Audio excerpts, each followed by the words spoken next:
Hola, ¿qué tal? ¿Cómo están? Bienvenidos a una nueva edición de este Conectados Online, este programa que hacemos en modalidad teletrabajo desde nuestros hogares y nos comunicamos también con nuestros parlamentarios. Ya lo ve usted en imagen, estamos en contacto con el diputado Daniel Núñez, él representa al distrito número 5 en la región de Coquimbo. ¿Cómo está, diputado? Muchas gracias por recibirnos. Bueno, buenos días. Claro, estamos como tratando todavía de procesar la verdad toda esta situación que nos ha tocado vivir como país y en el mundo con la pandemia del COVID o coronavirus. Y no sé, yo todavía, como por decirlo así, como me imagino que está la gente un poco angustiado, con ansiedad por lo que está ocurriendo, pero también muy preocupado porque sé que muchas familias de Chile, especialmente las familias trabajadoras, lo están pasando muy mal con esta crisis. Y fue lo que a mí me tocó ver la semana pasada, que tuvimos semana distrital, y que la verdad que recorrí bastantes comunas de la región, porque aunque estemos en cuarentena, hay que decirlo, la gente tiene que ir a trabajar, la gran mayoría, y la gente que tiene esta oportunidad de hacer teletrabajo son números muy reducidos de la población. La gran mayoría sigue saliendo porque necesita generar un ingreso económico, ya sea porque tiene un salario o sencillamente porque sale a trabajar y gana lo que recibe en el día. Entonces, las cosas están bastante difíciles y bueno, se trata que la Cámara de Diputados también juegue su rol en aportar a enfrentar esta crisis que estamos viviendo. Diputado Daniel Núñez, antes de entrar de lleno a lo que ocurre en su zona y con el coronavirus a nivel nacional, le quería preguntar por un tema que nos llamó poderosamente la atención hoy día en nuestra pauta de teletrabajo que tenemos con los compañeros de la Cámara, y llegaba una pregunta de una mamá muy preocupada porque esta semana se le acababa el postnatal y su hijo y tiene que volver a trabajar porque se le está obligando también a ella a volver a trabajar, no está en zona con cuarentena. En cuanto a ese proyecto, diputado, si podemos hablar brevemente, sabemos que no tiene el apoyo por parte del Ejecutivo y que incluso podría ser declarado inadmisible.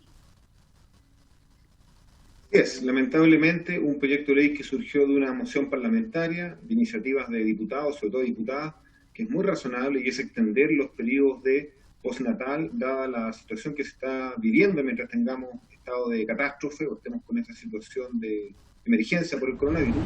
Se tramitó en la Cámara, pero todavía está en discusión. Entonces, la verdad que apurarlo depende en gran medida de la urgencia que le ponga el gobierno.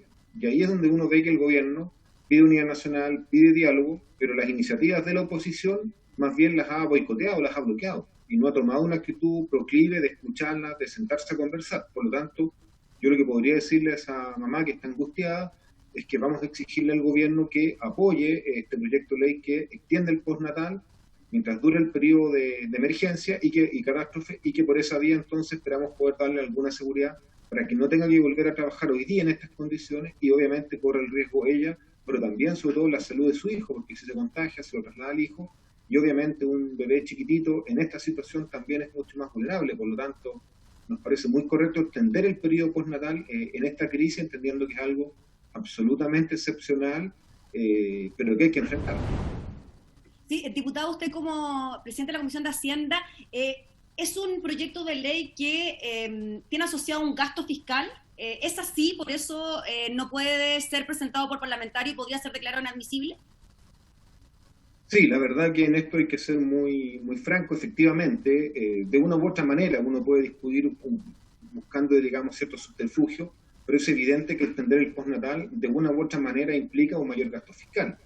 Alguien tiene que financiar eso, evidentemente lo puede hacer la empresa, en otros casos lo hace el Estado, también hay soluciones mixtas, pero esto implica un mayor gasto fiscal. No obstante, me pareció que es una demanda o un proyecto de ley absolutamente necesario, urgente legislar, y por eso apoyé votándolo a favor, porque creo que es la señal que el gobierno, para que escuche el Parlamento, la señal que tenemos que dar es aprobar proyectos de ley, y eso ha generado mucha tensión con el Ejecutivo. Claro, a nosotros nos gustaría que esto fuera mucho más rápido, mucho más expedito, pero ahí es el gobierno el que no lo hace suyo este proyecto de ley y por lo tanto nos obliga a legislar considerando también las limitaciones que tenemos. Diputado Daniel Núñez, le quería preguntar por otro tema que por supuesto también afecta a su zona, también a todo el país, el retorno de los trabajadores del sector público a sus labores. Hoy día esto ya comenzó a ser una realidad en algunas reparticiones más que en otras. ¿Usted considera que están las condiciones dadas para que esto finalmente se produzca, aunque sea de forma gradual y en algunos casos excepcionales, como ha dicho el gobierno? Miren, la verdad es que hoy día, tal cual como se planteó inicialmente el retorno de los funcionarios públicos, que era una especie de retorno simultáneo en todas partes de Chile, en todos los servicios, a mí me parece que fue una gran irresponsabilidad. Primero porque expone la salud de los funcionarios públicos que no tienen asegurado el equipamiento que corresponde para hacer la atención de público sin que corra riesgo la vida del trabajador, pero también porque el hecho de haber dicho vuelven a funcionar los servicios públicos generando una sensación de normalidad, provocó, por lo menos en mi región, que hubieran colas gigantescas. El día viernes, el día jueves, en Coquimbo, yo vi colas gigantescas de gente esperando atenderse en servicios públicos, impuesto interno, registro civil, y eso pone en riesgo también la salud de la población. Entonces, a mí me parece que había que haber ocupado un criterio un poquito más eh, responsable en el sentido de haber hecho un proceso de vuelta, digamos, de los trabajadores del sector público con un sistema de turno gradual, viendo de qué manera nos arriesga la salud de ellos. En mi región, por lo menos en la Municipalidad de Coquimbo, la Municipalidad de La Serena, casi todos los municipios decidieron no retornar masivamente a los trabajadores. Que una parte se mantuviera en teletrabajo, que otro grupo, que son las cuadrillas, que el trabajo es solo directo de terreno, se mantuvieran, pero con turno, y así ir buscando la manera de alterar lo menos posible la vida de la ciudad y de la gente, pero también resguardar la vida de los trabajadores y de la gente que si siente que hay un funcionamiento 100% normal, se vuelca a las calles en condiciones de normalidad y esas condiciones pueden provocar obviamente mayores contagios. Diputado Daniel Núñez, y en esa misma línea, usted representa, ya lo decíamos, a zonas que son rurales, comunas que no están dentro de los cascos urbanos. Estoy pensando en Canela, Illapel, Salamanca, Andacoyo, etcétera, y otras, Vicuña. ¿Qué le pasa a usted en esas zonas con el retorno gradual de los estudiantes? De que pudiese haber un retorno durante el mes de mayo y comenzando también por las zonas rurales de nuestro país. Bueno, la verdad que yo me dediqué harto a conversar con la gente, preguntándole, también consultamos a varios especialistas, porque uno a priori no tiene una opinión de si hay condiciones o no para el retorno de los estudiantes. Uno puede intuir algo, pero aquí es muy importante la opinión médica también, de especialistas, que nos digan qué riesgos conlleva.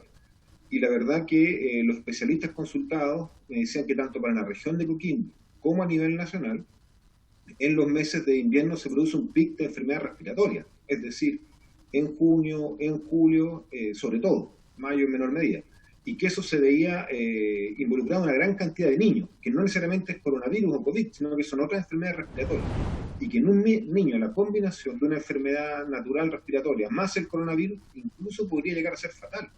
Entonces lo que uno se pregunta es qué urgencia tenemos porque los niños retornen a clase. Va a producir aglomeraciones, va a producir una serie de situaciones de que la gente se reúna, de que se rompa la distancia social, y por otro lado todo indica que eso va a tener un fuerte impacto, por ejemplo, en niños de educación básica que se contagian, se resfrían más rápido, en aumento de la demanda de hospitales, del servicio, de los servicios públicos de salud. Entonces, a mí a esta altura me he ido convenciendo que la mejor solución es mantener el primer semestre los niños en distancia social, en sus hogares, probablemente terminar este semestre en el mes de julio y retornar por ahí por, no sé, el 15 de agosto, después de unas vacaciones, a hacer el segundo semestre presencial, pero habiendo disminuido significativamente los riesgos de contagio por aglomeración, el pic de las enfermedades respiratorias y no arriesgando la salud. Claro, alguien me dice que la calidad de la educación presencial no es la misma que se obtiene a distancia, por supuesto que no es la misma, pero hay métodos modernos, hay un trabajo pedagógico que se puede hacer desde el propio ministerio que apunte a recuperar buena parte de las clases presenciales por métodos a distancia, y desde ese punto de vista podríamos lograr algún nivel de rendimiento no ideal, pero a lo menos satisfactorio. Pero francamente, pensar que el país se va a normalizar con los niños yendo a clases y con la incertidumbre de las familias, con las angustias en los próximos días, me parece a mí que es algo absolutamente, no sé, mira, más que irresponsable, yo diría que un poquito, casi una locura, y siento que no hay argumentos de fondo que respalden ese punto de vista. Así que yo por lo menos no estoy porque en este semestre hay un retorno a clases, ni en comunas rurales, ni en comunas centrales de regiones, ni tampoco en ninguna comuna chica. Un tanto aventurado también lo han calificado algunos expertos. Sí, me gusta esa palabra, aventurado, sí. Sí. Diputado Daniel Núñez, y bajo esa misma lógica, ¿usted cree que hubo algún tipo de descoordinación en el gobierno, en el Ministerio de Educación o en el Ministerio de Salud, cuando tenemos un ministro de Salud diciendo que él no hubiese suspendido las clases cuando se suspendieron por ahí por la segunda quincena del mes de marzo, a un ministro de Educación y a un ministro del Interior diciendo que sí fue lo correcto, y además nuevamente al ministro de Salud, Jaime Mañalich, diciendo que la escuela es el mejor lugar o uno de los lugares más seguros para los niños vulnerables en nuestro país. ¿Qué le parecen a usted esas declaraciones que vienen desde el nivel central y que quizás pueden hacer pensar a la ciudadanía distintas apreciaciones sobre si fue bueno que suspendieran las clases, si será bueno que se retorne a clases? Sí, mira, yo veo mucha información confusa, mucha descoordinación de parte del Ejecutivo. Nosotros entendemos que esta es una situación de crisis que es difícil de sobrellevar, pero es obvio que en las vocerías tienen que haber criterios comunes que plantee el gobierno. Ahora, desde ese punto de vista, no es primera vez que ocurre. Nos dijeron que los niños volvían a clase el 27 de abril, después se echó para atrás. Ahora Mañalich diciendo que no era correcto que se suspendieran porque no se pudo vacunar por la influenza. Eso es mentira. Yo en mi región me contacté con los alcaldes y la vacunación por influenza se suspendió porque no llegaron más vacunas. Y después que llegaban las vacunas y los niños estaban sin suspensión de clases, se los citaba a la escuela y se los vacunaba. Por lo tanto, el que no estén en clases en nada impidió ni limitó la vacunación por la influenza.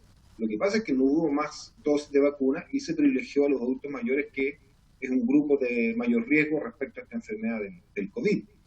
Y también yo veo un poco de oportunismo del gobierno en sus declaraciones. Yo creo que está como al acecho de esta crisis para pasar por lo que uno puede llamar a la ofensiva, para revalidar sus posiciones, pero lo hace, en mi opinión, también pasando a llevar y vulnerando ciertos principios democráticos. Por ejemplo, las declaraciones de anoche del presidente de la República, diciendo que tal vez, como esta crisis puede tener un impacto económico muy grande, cosa que es así, podría llegar entonces a suspenderse nuevamente el plebiscito y no realizarse en octubre. O sea, eso es algo absolutamente oportunista de intentar utilizar esta crisis para detener los procesos de cambio social, de democratización que la gente logró instalar con situaciones sociales, violaciones a los derechos humanos y muertes que se produjeron desde el 18 de octubre en adelante. Entonces, cuando un presidente actúa guiado por ese oportunismo, claro, uno tiende a cuestionar y a mirar con mucha desconfianza las propuestas, las iniciativas de la autoridad. Muy bien, pues diputado Daniel Núñez, le agradecemos por su tiempo, por recibirnos también, nos imaginamos allá desde su zona, así que gracias por estar con nosotros. Bueno, muchas gracias a ustedes y un saludo a todos los trabajadores de la Cámara que están también en estas modalidades cumpliendo con sus labores, y desde el martes los que les corresponde presenciar, así que ahí nos veremos. Eso, ahí estaremos. Que esté muy bien, diputado Daniel Núñez, le agradecemos. Sí. Era el diputado Daniel Núñez conversando en una nueva edición de Conectados Online. Nosotros nos reencontramos en una próxima oportunidad. Que esté muy bien, hasta entonces.